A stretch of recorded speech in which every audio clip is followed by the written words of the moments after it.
കർത്താവിന്റെ നാമത്തിന് സ്തുതി. ദിവസവും ഈ ചാനൽ കേൾക്കുന്നതിലൂടെ നിങ്ങൾക്ക് ഒരു വർഷത്തിനുള്ളിൽ ബൈബിൾ വായിക്കാൻ കഴിയും. ദയവായി ഷെയർ, സബ്സ്ക്രൈബ് ഒപ്പം സപ്പോർട്ട് ചെയ്യുക. ഇന്നത്തെ ബൈബിൾ വാക്യങ്ങൾ: ദാനിയേൽ 11 അധ്യായം 1 മുതലുള്ള വാക്യങ്ങൾ. ദാനിയേൽ 11 അധ്യായം 1 മുതലുള്ള വാക്യങ്ങൾ. ഞാനോ മേദ്യനായ ദാര്യാവേശിന്റെ 1-ാം ആണ്ടിൽ അവനെ ഉറപ്പിപ്പാനും ബലപ്പെടുത്തുവാനും എഴുന്നേറ്റ് നിന്നു. ഇപ്പോഴോ ഞാൻ നിന്നോട് സത്യം അറിയിക്കാം. പാർസിദേശത്ത് ഇനി 3 രാജാക്കന്മാർ എഴുന്നേൽക്കും.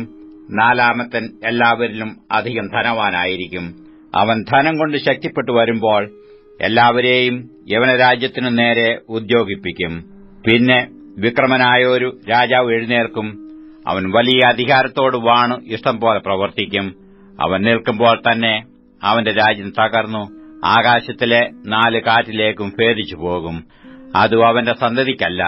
അവൻ വാണിരുന്ന അധികാരം പോലെയുമല്ല. അവന്റെ രാജ്യത്വം നിർമ്മൂലമായി അവർക്കല്ല, അന്യർക്കു അധീനമാകും. എന്നാൽ തെക്കേ ദേശത്തിലെ രാജാവ് പ്രാബല്യം പ്രാപിക്കും. അവന്റെ പ്രഭുക്കന്മാരിൽ ഒരുത്തൻ അവനേക്കാൾ പ്രബലനായി വാഴും. അവന്റെ ആധിപത്യം മഹാധിപത്യമായി തീരും. കുറെ കാലം കഴിഞ്ഞിട്ട് അവർ തമ്മിൽ ഏകോപിക്കും.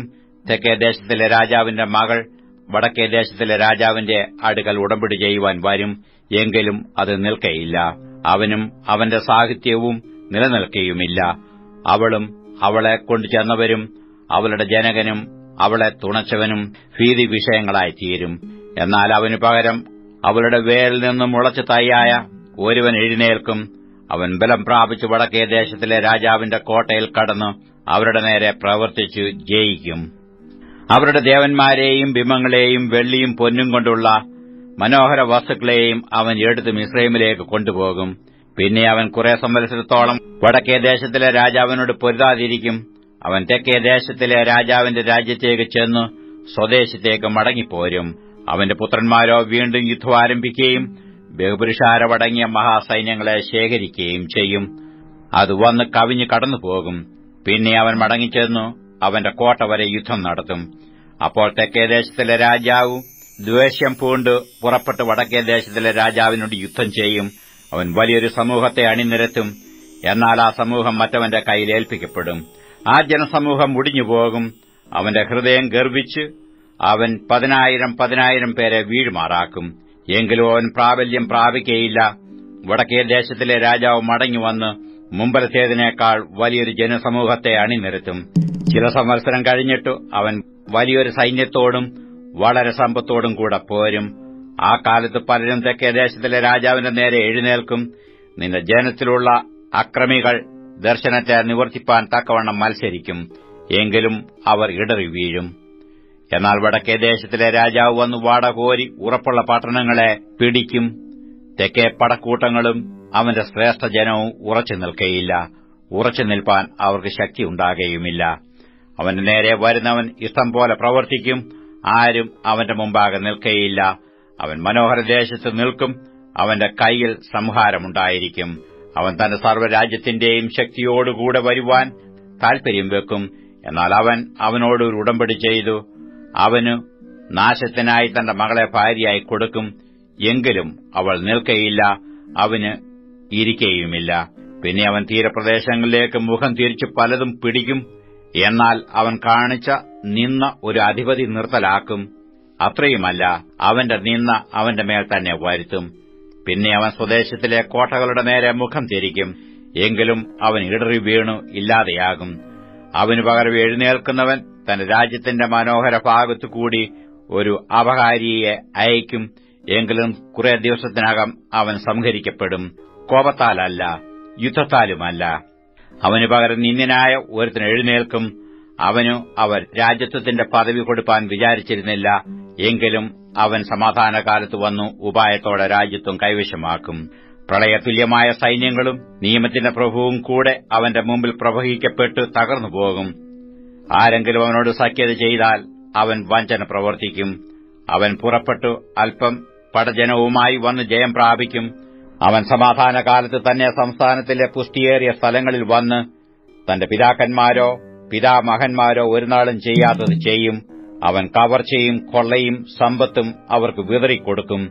അവൻ കോട്ടകളുടെ നേരെ ഉപായം പ്രയോഗിക്കും. എന്നാൽ കുറെ കാലത്തേക്കേയുള്ളൂ. അവൻ ഒരു മഹാസൈന്യത്തോടുകൂടെ തെക്കേദേശത്തിലെ രാജാവിന്റെ നേരെ തന്റെ ശക്തിയും ധൈര്യവും പ്രയോഗിക്കും. തെക്കേദേശത്തിലെ രാജാവും ഏറ്റവും വലിയതും ശക്തിയേറിയതുമായ സൈന്യത്തോടുകൂടെ യുദ്ധത്തിന് പുറപ്പെടും. എങ്കിലും അവർ അവന്റെ നേരെ ഉപായം പ്രയോഗിക്കൊണ്ട് അവൻ ഉറച്ചു നിൽക്കുകയില്ല. അവന്റെ അന്നം കൊണ്ട് ഉപജീവനം കഴിക്കുന്നവർ അവനെ നശിപ്പിക്കും. അവന്റെ സൈന്യം ഒഴുകിപ്പോകും, പലരും നിഹിതന്മാരായി വീഴും. ഈ രാജാക്കന്മാർ ഇരുവരും ദുഷ്ടത പ്രവർത്തിപ്പാൻ ഭാവിച്ചുകൊണ്ട് ഒരേ മേശയെങ്കിൽ വെച്ച് പോർക്ക് സംസാരിക്കും, എങ്കിലും അത് സാധിക്കുകയില്ല. നിയമിക്കപ്പെട്ട സമയത്ത് മാത്രമേ അവസാനം വരികയുള്ളൂ. പിന്നെ അവൻ വളരെ സമ്പത്തോടും കൂടെ സ്വദേശത്തേക്ക് മടങ്ങിപ്പോകും. അവൻ വിശുദ്ധ നിയമത്തിന് വിരോധമായി മനോഗതം വെച്ച് അത് അനുഷ്ഠിച്ച് സ്വദേശത്തേക്ക് മടങ്ങിപ്പോകും. നിയമിക്കപ്പെട്ട കാലത്ത് അവൻ വീണ്ടും തെക്കോട്ട് വരും. എങ്കിലും ഈ പ്രാവശ്യം മുമ്പിലത്തെ പോലെ സാധ്യമാകയില്ല. കിത്തീം കപ്പലുകൾ അവന്റെ നേരെ വരും. അതുകൊണ്ട് അവൻ വ്യസനിച്ച് മടങ്ങിച്ചെന്നു വിശുദ്ധ നിയമത്തിനു നേരെ ക്രുദ്ധിച്ച് പ്രവർത്തിക്കും. അവൻ മടങ്ങിച്ചെന്നു വിശുദ്ധ നിയമത്തെ ഉപേക്ഷിക്കുന്നവരെ ആദരിച്ചുകൊള്ളും. അവൻ അയച്ച സൈന്യങ്ങൾ അണിനിരന്നു വിശുദ്ധ മന്ദിരമായ കോട്ടയെ അശുദ്ധമാക്കി നിരന്തര ഹോമം നിർത്തൽ ചെയ്തു ശൂന്യമാക്കുന്ന മ്ലേച്ഛബിംബത്തെ പ്രതിഷ്ഠിക്കും. നിയമത്തിനും വിരോധമായി ദുഷ്ടത പ്രവർത്തിക്കുന്നവരെ അവൻ ഉപായം കൊണ്ട് വഷളാക്കും. എങ്കിലും തങ്ങളുടെ ദൈവത്തെ അറിയുന്ന ജനം ഉറച്ചുനിന്ന് വീര്യം പ്രവർത്തിക്കും. ജനത്തിൽ ബുദ്ധിമാന്മാരായവർ പലർക്കും ബോധം വരുത്തും. എങ്കിലും കുറെ കാലത്തേക്ക് അവർ വാൾ കൊണ്ടും തീ കൊണ്ടും പ്രവാസം കൊണ്ടും കവർച്ച കൊണ്ടും വീണുകൊണ്ടിരിക്കും. വീഴുമ്പോൾ അവർ അല്പസഹായത്താൽ രക്ഷപ്രാപിക്കും. പലരും കപടഭാവത്തോടെ അവരോട് ചേർന്നുകൊള്ളും.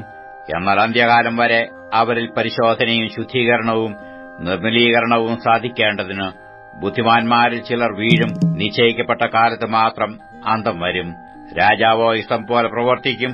അവൻ തന്നെത്താൻ ഉയർത്തി ഏത് ദേവനും മേലായി മഹത്വീകരിക്കുകയും ദൈവാദിദൈവത്തിന്റെ നേരെ അപൂർവ കാര്യങ്ങളെ സംസാരിക്കുകയും കോപം നിവൃത്തിയാകുവോളം അവന് സാധിക്കുകയും ചെയ്യും. നിർണയിക്കപ്പെട്ടിരിക്കുന്നത് സംഭവിക്കുമല്ലോ. അവൻ എല്ലാറ്റിനും മേലായി തന്നെത്താൻ മഹത്വീകരിക്കയാൽ തന്റെ പിതാക്കന്മാരുടെ ദേവന്മാരെയും സ്ത്രീകളുടെ ഇഷ്ടദേവനെയും യാതൊരു ദേവനെയും കൂട്ടാക്കുകയില്ല. അതിനു പകരം അവൻ കോട്ടകളുടെ ദേവനെ ബഹുമാനിക്കും. അവന്റെ പിതാക്കന്മാർ അറിയാത്ത ഒരു ദേവനെ അവൻ പൊന്നുകൊണ്ടും വെള്ളികൊണ്ടും രത്നങ്ങൾ കൊണ്ടും മനോഹര വസ്തുക്കൾ കൊണ്ടും ബഹുമാനിക്കും. അവൻ ഒരു അന്യദേവന്റെ ജനത്തെ കോട്ടകളുടെ കൊത്തളങ്ങളിന്മേൽ ആക്കിവെക്കും. അവനെ സ്വീകരിക്കുന്നവനു അവൻ മഹത്വം വർദ്ധിപ്പിക്കും. അവൻ അവരെ പലർക്കും അധിപതികളാക്കി ദേശത്തെ പ്രതിഫലമായി വിഭാഗിച്ചു കൊടുക്കും. പിന്നെ അന്ത്യകാലത്ത് തെക്കേ ദേശത്തിലെ രാജാവ് അവനോട് എതിർത്തുമുട്ടും. വടക്കേ ദേശത്തിലെ രാജാവ് രഥങ്ങളോടും കുതിരച്ചേവകരോടും വളരെ കപ്പലുകളോടും കൂടെ ചുഴലിക്കാറ്റ് പോലെ അവന്റെ നേരെ വരും. അവൻ ദേശങ്ങളിലേക്ക് വന്ന് കവിഞ്ഞു കടന്നുപോകും. അവൻ മനോഹര ദേശത്തിലേക്ക് കടക്കും. 10,000 പേർ ഇടറി വീഴും. എങ്കിലും ഏദോമും മോവാബും അമ്മോന്യ ശ്രേഷ്ഠന്മാരും അവന്റെ കൈയിൽ നിന്ന് വഴുതിപ്പോകും. അവൻ ദേശങ്ങളുടെ നേരെ കൈനീട്ടും. മിസ്രയീം ദേശവും ഒഴിഞ്ഞുപോകയില്ല. അവൻ പൊന്നും വെള്ളിയുമായി നിക്ഷേപങ്ങളെയും മിസ്രയീമിലെ മനോഹര വസ്തുക്കളെയും കൈവശമാക്കും. ലൂബ്യരും കൂശ്യരും അവന്റെ അനുചാരികളായിരിക്കും. എന്നാൽ കിഴക്കുനിന്നും വടക്കുനിന്നുമുള്ള വർത്തമാനങ്ങളാൽ അവൻ പരവശനാകും. അങ്ങനെ അവൻ പലരെയും നശിപ്പിച്ച് നിർമ്മൂലനാശം വരുത്തേണ്ടതിന് മഹാക്രോധത്തോടെ പുറപ്പെടും. പിന്നെ അവൻ സമുദ്രത്തിനും മഹത്വമുള്ള വിശുദ്ധ പർവ്വതത്തിനും മധ്യേ മണിപ്പന്തലിടും. അവിടെ അവൻ അന്തരിക്കും. ആരും അവനെ രക്ഷിക്കുകയുമില്ല. ദാനിയേൽ 12-ാം അധ്യായം 1 മുതലുള്ള വാക്യങ്ങൾ. ദാനിയേൽ 12-ാം അധ്യായം 1 മുതലുള്ള വാക്യങ്ങൾ. ആ കാലത്ത് നിന്റെ സ്വജാതിക്കാർക്ക് തുണ നിൽക്കുന്ന മഹാപ്രഭുവായ മീഖായേൽ എഴുന്നേൽക്കും. ഒരു ജാതി ഉണ്ടായതു മുതൽ ഈ കാലം വരെ സംഭവിച്ചിട്ടില്ലാത്ത കഷ്ടകാലമുണ്ടാകും. അന്ന് നിന്റെ ജനം പുസ്തകത്തിൽ എഴുതി കാണുന്ന ഏവനും തന്നെ രക്ഷപ്രാപിക്കും. നിലത്തിലെ പൊടിയിൽ നിദ്ര കൊള്ളുന്നവരിൽ പലരും ചിലർ നിത്യജീവനായും ചിലർ ലജ്ജയ്ക്കും നിത്യനിന്ദയ്ക്കുമായും ഉണരും. എന്നാൽ ബുദ്ധിമാന്മാർ ആകാശമണ്ഡലത്തിന്റെ പ്രഭ പോലെയും പലരെയും നീതിയിലേക്ക് തിരിക്കുന്നവർ നക്ഷത്രങ്ങളെപ്പോലെയും എന്നുമെന്നേക്കും പ്രകാശിക്കും. നീയോ ദാനിയേലേ, അന്ത്യകാലം വരെ ഈ വചനങ്ങളെ അടച്ചു പുസ്തകത്തിന് മുദ്രയിടുക. പലരും അതിനെ പരിശോധിക്കുകയും ജ്ഞാനം വർദ്ധിക്കുകയും ചെയ്യും. അനന്തരം ദാനിയേൽ എന്ന ഞാൻ നോക്കിയപ്പോൾ മറ്റു രണ്ടാൾ, ഒരുത്തൻ നദീതീരത്ത് ഇക്കരെയും മറ്റവൻ നദീതീരത്ത് അക്കരെയും നിൽക്കുന്നത് കണ്ടു. എന്നാൽ ഒരുവൻ ശണവസ്ത്രം ധരിച്ച് നദിയിലെ വെള്ളത്തിന്മീതെ നിൽക്കുന്ന പുരുഷനോട്, ഈ അതിശയകാര്യങ്ങളുടെ അവസാനം എപ്പോൾ വരുമെന്ന് ചോദിച്ചു. ശണവസ്ത്രം ധരിച്ച് നദിയിലെ വെള്ളത്തിന്മീതെ നിൽക്കുന്ന പുരുഷൻ വലം കൈയും ഇടം കൈയും സ്വർഗ്ഗത്തേക്കുയർത്തി എന്നേക്കും ജീവിച്ചിരിക്കുന്നവനാണ്. ഇനി കാലവും കാലങ്ങളും കാലാർത്ഥവും ചെല്ലും. അവർ വിശുദ്ധ ജനത്തിന്റെ ബലത്തെ തകർത്ത് കളഞ്ഞ ശേഷം ഈ കാര്യങ്ങളൊക്കെയും നിവൃത്തിയാകുമെന്നിങ്ങനെ സത്യം ചെയ്യുന്നത് ഞാൻ കേട്ടുവെങ്കിലും ഗ്രഹിച്ചില്ല. ആകയാൽ ഞാൻ യജമാനെ ഈ കാര്യങ്ങളുടെ അവസാനം എന്തായിരിക്കും എന്ന് ചോദിച്ചു. അതിനു അവൻ ഉത്തരം പറഞ്ഞത്, ദാനിയേലേ, പൊയ്ക്കൊള്ളുക. ഈ വചനങ്ങൾ അന്ത്യകാലത്തേക്ക് അടച്ചും മുദ്രയിട്ടും ഇരിക്കുന്നു. പലരും തങ്ങളെ ശുദ്ധീകരിച്ച് നിർമ്മലീകരിച്ച് ശോധന കഴിക്കും. ദുഷ്ടന്മാരോ ദുഷ്ടത പ്രവർത്തിക്കും. ദുഷ്ടന്മാരിൽ ആരും അത് തിരിച്ചറിയുകയില്ല. ബുദ്ധിമാന്മാരോ ഗ്രഹിക്കും. നിരന്തര ഹോമയാഗം നിർത്തലാക്കുകയും ശൂന്യമാക്കുന്ന മ്ലേച്ഛബിംബത്തെ പ്രതിഷ്ഠിക്കുകയും ചെയ്യുന്ന കാലം മുതൽ 1290 ദിവസം ചെല്ലും. 1335 ദിവസത്തോളം കാത്ത് ജീവിച്ചിരിക്കുന്നവൻ ഭാഗ്യവാൻ. നീയോ അവസാനം വരുവോളം പൊയ്ക്കൊള്ളുക. നീ വിശ്രമിച്ചു കാലാവസാനത്തിങ്കൽ നിന്റെ ഓഹരി ലഭിപ്പാൻ എഴുന്നേറ്റ് വരും.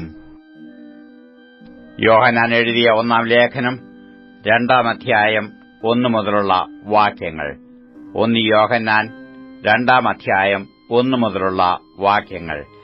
എന്റെ കുഞ്ഞുങ്ങളെ, നിങ്ങൾ പാപം ചെയ്യാതിരിപ്പാൻ ഞാൻ ഇത് നിങ്ങൾക്ക് എഴുതുന്നു. ഒരുത്തൻ പാപം ചെയ്തുവെങ്കിലോ നീതിമാനായ യേശുക്രിസ്തു എന്ന കാര്യസ്ഥൻ നമുക്ക് പിതാവിന്റെ അടുക്കലുണ്ട്. അവൻ നമ്മുടെ പാപങ്ങൾക്ക് പ്രായശ്ചിത്തമാകുന്നു, നമ്മുടേതിനും മാത്രമല്ല, സർവ്വലോകത്തിന്റെ പാപത്തിനും തന്നെ. അവന്റെ കൽപ്പനകളെ പ്രമാണിക്കുന്നുവെങ്കിൽ നാം അവനെ അറിഞ്ഞിരിക്കുന്നു എന്നു അതിനാൽ അറിയുന്നു. അവനെ അറിഞ്ഞിരിക്കുന്നു എന്ന് പറയുകയും അവന്റെ കൽപ്പനകളെ പ്രമാണിക്കാതിരിക്കുകയും ചെയ്യുന്നവൻ കള്ളനാകുന്നു, സത്യം അവനിൽ ഇല്ല. എന്നാൽ ആരെങ്കിലും അവന്റെ വചനം പ്രമാണിക്കുന്നുവെങ്കിൽ അവനിൽ ദൈവസ്നേഹം വാസ്തവമായി തികഞ്ഞിരിക്കുന്നു. നാം അവനിൽ ഇരിക്കുന്നു എന്ന് ഇതിനാൽ നമുക്കറിയാം. അവനിൽ വസിക്കുന്നു എന്ന് പറയുന്നവൻ അവൻ നടക്കുന്നതുപോലെ നടക്കേണ്ടതാകുന്നു. പ്രിയമുള്ളവരെ, പുതിയൊരു കൽപ്പനയല്ല, ആദ്യമുതൽ നിങ്ങൾക്കുള്ള പഴയ കൽപ്പനയത്രേ ഞാൻ നിങ്ങൾക്ക് എഴുതുന്നത്. ആ പഴയ കൽപ്പന നിങ്ങൾ കേട്ട വചനം തന്നെ. പുതിയൊരു കൽപ്പന ഞാൻ നിങ്ങൾക്ക് എഴുതുന്നു എന്നും പറയാം. അത് അവനിലും നിങ്ങളിലും സത്യമായിരിക്കുന്നു. ഇരുട്ട് നീങ്ങിപ്പോകുന്നു, സത്യവെളിച്ചം ഇതാ പ്രകാശിക്കുന്നു.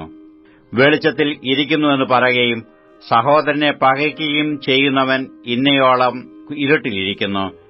സഹോദരനെ സ്നേഹിക്കുന്നവൻ വെളിച്ചത്തിൽ വസിക്കുന്നു, ഇടർച്ചയ്ക്കു അവന് കാരണമില്ല. സഹോദരനെ പകയ്ക്കുന്നവനോ ഇരുട്ടിലിരിക്കുന്നു, ഇരുട്ടിൽ നടക്കുകയും ചെയ്യുന്നു. ഇരുട്ട് അവന്റെ കണ്ണ് കുരുടാക്കുകയാൽ എവിടേക്ക് പോകുന്നു എന്നു അവൻ അറിയുന്നില്ല. കുഞ്ഞുങ്ങളെ, നിങ്ങൾക്ക് അവന്റെ നാമനിമിത്തം പാപങ്ങൾ മോചിച്ചിരിക്കയാൽ ഞാൻ നിങ്ങൾക്ക് എഴുതുന്നു. പിതാക്കന്മാരെ, ആദ്യം മുതലുള്ളതിനെ നിങ്ങൾ അറിഞ്ഞിരിക്കയാൽ നിങ്ങൾക്ക് എഴുതുന്നു. ബാല്യക്കാരെ, നിങ്ങൾ ദുഷ്ടനെ ജയിച്ചിരിക്കയാൽ നിങ്ങൾക്ക് എഴുതുന്നു. കുഞ്ഞുങ്ങളെ, നിങ്ങൾ പിതാവിനെ അറിഞ്ഞിരിക്കയാൽ ഞാൻ നിങ്ങൾക്ക് എഴുതിയിരിക്കുന്നു. പിതാക്കന്മാരെ, ആദ്യം മുതലുള്ളവനെ നിങ്ങൾ അറിഞ്ഞിരിക്കയാൽ ഞാൻ നിങ്ങൾക്ക് എഴുതിയിരിക്കുന്നു. ബാല്യക്കാരെ, നിങ്ങൾ ശക്തരാകയാലും ദൈവവചനം നിങ്ങളിൽ വസിക്കയാലും നിങ്ങൾ ദുഷ്ടനെ ജയിച്ചിരിക്കയാലും ഞാൻ നിങ്ങൾക്ക് എഴുതിയിരിക്കുന്നു. ലോകത്തെയും ലോകത്തിലുള്ളതിനെയും സ്നേഹിക്കരുത്. ഒരുവൻ ലോകത്തെ സ്നേഹിക്കുന്നുവെങ്കിൽ അവനിൽ പിതാവിന്റെ സ്നേഹമില്ല. ജഡമോഹം, കൺമോഹം, ജീവനത്തിന്റെ പ്രതാപം, ഇങ്ങനെ ലോകത്തിലുള്ളത് എല്ലാം പിതാവിൽ നിന്നല്ല, ലോകത്തിൽ നിന്നത്രേ ആകുന്നു. ലോകവും അതിന്റെ മോഹവും ഒഴിഞ്ഞുപോകുന്നു. ദൈവേഷ്ടം ചെയ്യുന്നവനോ എന്നേക്കും ഇരിക്കുന്നു. കുഞ്ഞുങ്ങളെ, ഇത് അന്ത്യനാഴികയാകുന്നു. എതിർക്രിസ്തു വരുന്നുവെന്ന് നിങ്ങൾ കേട്ടിട്ടുണ്ടല്ലോ. ഇപ്പോൾ അനേകം എതിർക്രിസ്തുക്കൾ എഴുന്നേറ്റിരിക്കയാൽ അന്ത്യനാഴികയാകുന്നു എന്ന് നമുക്ക് അറിയാം. അവർ നമ്മുടെ ഇടയിൽ നിന്ന് പുറപ്പെട്ടുവെങ്കിലും നമുക്കുള്ളവർ ആയിരുന്നില്ല. അവർ നമുക്കുള്ളവർ ആയിരുന്നുവെങ്കിൽ നമ്മോടുകൂടെ പാർക്കുമായിരുന്നു. എന്നാൽ എല്ലാവരും നമുക്കുള്ളവരല്ല എന്ന് പ്രസിദ്ധമാകേണ്ടതല്ലോ. നിങ്ങളോ പരിശുദ്ധനാൽ അഭിഷേകം പ്രാപിച്ച് സകലവും അറിയുന്നു. നിങ്ങൾ സത്യം അറിയുകകൊണ്ടല്ല, നിങ്ങൾ അത് അറിയുകയാലും ഭോഷ്ക് ഒന്നും സത്യത്തിൽ നിന്ന് വരായികയാലുമത്രേ ഞാൻ നിങ്ങൾക്ക് എഴുതിയിരിക്കുന്നത്. യേശുവിനെ ക്രിസ്തുവല്ല എന്ന് നിഷേധിക്കുന്നവൻ അല്ലാതെ കള്ളൻ ആരാകുന്നു? പിതാവിനെയും പുത്രനെയും നിഷേധിക്കുന്നവൻ തന്നെ എതിർ ക്രിസ്തുവാകുന്നു. പുത്രനെ നിഷേധിക്കുന്നവന് പിതാവുമില്ല, പുത്രനെ സ്വീകരിക്കുന്നവന് പിതാവും ഉണ്ട്. നിങ്ങൾ ആദിമുതൽ കേട്ടത് നിങ്ങളിൽ വസിക്കട്ടെ. ആദിമുതൽ കേട്ടത് നിങ്ങളിൽ വസിക്കുന്നുവെങ്കിൽ നിങ്ങൾ പുത്രനിലും പിതാവിലും വസിക്കും. ഇതാകുന്നു അവൻ നമുക്ക് തന്ന വാഗ്ദത്തം, നിത്യജീവൻ തന്നെ. നിങ്ങളെ തെറ്റിക്കുന്നവരെ ഓർത്ത് ഞാനിത് നിങ്ങൾക്ക് എഴുതിയിരിക്കുന്നു. അവനാ പ്രാപിച്ച അഭിഷേകം നിങ്ങളിൽ വസിക്കുന്നു. ആര് നിങ്ങളെ ഉപദേശിപ്പാൻ ആവശ്യമില്ല. അവന്റെ അഭിഷേകം തന്നെ നിങ്ങൾക്ക് സകലവും ഉപദേശിച്ചു തരികയാലും അത് ഭോഷ്കല്ല, സത്യം തന്നെ ആയിരിക്കാലും അത് നിങ്ങളെ ഉപദേശിച്ചതുപോലെ നിങ്ങൾ അവനിൽ വസിപ്പീൻ. ഇനിയും കുഞ്ഞുങ്ങളെ, അവൻ പ്രത്യക്ഷനാകുമ്പോൾ നാം അവന്റെ സന്നിധിയിൽ ലജ്ജിച്ചു പോകാതെ അവന്റെ പ്രത്യക്ഷതയിൽ നമുക്ക് ധൈര്യമുണ്ടാക്കേണ്ടതിന് അവനിൽ വസിപ്പീൻ. അവൻ നീതിമാൻ എന്ന് നിങ്ങൾക്ക് ഗ്രഹിച്ചിരിക്കുന്നുവെങ്കിൽ നീതി ചെയ്യുന്നവനൊക്കെയും അവനിൽ നിന്ന് ജനിച്ചിരിക്കുന്നു എന്ന് നിങ്ങൾ അറിയുന്നു. സദൃശവാക്യങ്ങൾ 2-ാം അധ്യായം 1 മുതലുള്ള വാക്യങ്ങൾ. സദൃശവാക്യങ്ങൾ 2-ാം അധ്യായം 1 മുതലുള്ള വാക്യങ്ങൾ. മകനെ, ജ്ഞാനത്തിന് ചെവി കൊടുക്കുകയും ബോധത്തിന് നിന്റെ ഹൃദയം ചായിക്കുകയും ചെയ്യേണ്ടതിന് എന്റെ വചനങ്ങളെ കൈക്കൊണ്ട് എന്റെ കൽപ്പനകളെ നിന്റെ ഉള്ളിൽ സംഗ്രഹിച്ചാൽ, നീ ബോധത്തിനായി വിളിച്ചു വിവേകത്തിനായി ശബ്ദം ഉയർത്തുന്നുവെങ്കിൽ, അതിനെ വെള്ളിയെപ്പോലെ അന്വേഷിച്ച് നിക്ഷേപങ്ങളെപ്പോലെ തിരിയുന്നുവെങ്കിൽ, നീ യഹോവാഭക്തി ഗ്രഹിക്കുകയും ദൈവപരിജ്ഞാനം കണ്ടെത്തുകയും ചെയ്യും. യഹോവയല്ലോ ജ്ഞാനം നൽകുന്നത്. അവന്റെ വായിൽ നിന്ന് പരിജ്ഞാനവും വിവേകവും വരുന്നു. അവൻ നേരുള്ളവർക്ക് രക്ഷ സംഗ്രഹിച്ചു വെക്കുന്നു. നിഷ്കളങ്കമായി നടക്കുന്നവർക്ക് അവൻ ഒരു പരിച തന്നെ. അവൻ ന്യായത്തിന്റെ പാതകളെ കാക്കുന്നു, തന്റെ വിശുദ്ധന്മാരുടെ വഴിയെ സൂക്ഷിക്കുന്നു. അങ്ങനെ നീ നീതിയും ന്യായവും നേരും സകല സന്മാർഗവും ഗ്രഹിക്കും. ജ്ഞാനം നിന്റെ ഹൃദയത്തിൽ പ്രവേശിക്കും, പരിജ്ഞാനം നിന്റെ മനസ്സിന് ഇമ്പമായിരിക്കും. വകതിരിവ് നിന്നെ കാക്കും, വിവേകം നിന്നെ സൂക്ഷിക്കും. അത് നിന്നെ ദുഷ്ടന്റെ വഴിയിൽ നിന്നും വികടം പറയുന്നവരുടെ കൂട്ടത്തിൽ നിന്നും വിടുവിക്കും. അവർ ഇരുട്ടുള്ള വഴികളിൽ നടക്കേണ്ടതിനു നേരെയുള്ള പാത വിട്ടുകളയുകയും ദോഷപ്രവൃത്തിയിൽ സന്തോഷിക്കുകയും ദുഷ്ടന്റെ വികടങ്ങളിൽ ആനന്ദിക്കുകയും ചെയ്യുന്നു. അവർ വളഞ്ഞ വഴിക്ക് പോകുന്നവരും ചൊവ്വില്ലാത്ത പാതയിൽ നടക്കുന്നവരും ആകുന്നു. അത് നിന്നെ പരസ്ത്രീയുടെ കൈയിൽ നിന്നും ചക്കരവാക്ക് പറയുന്ന അന്യസ്ത്രീയുടെ വശത്തു നിന്നും വിടുവിക്കും. അവൾ തന്റെ യൗവനകാന്തനെ ഉപേക്ഷിച്ച് തന്റെ ദൈവത്തിന്റെ നിയമം മറന്നു കളഞ്ഞിരിക്കുന്നു. അവരുടെ വീട് മരണത്തിലേക്കും അവരുടെ പാതകൾ പ്രേതന്മാരുടെ അടുക്കിലേക്കും ചാഞ്ഞിരിക്കുന്നു. അവരുടെ അടുക്കൽ ചെല്ലുന്ന ഒരുത്തനും മടങ്ങി വരുന്നില്ല, ജീവന്റെ പാതകളെ പ്രാപിക്കുന്നതുമില്ല.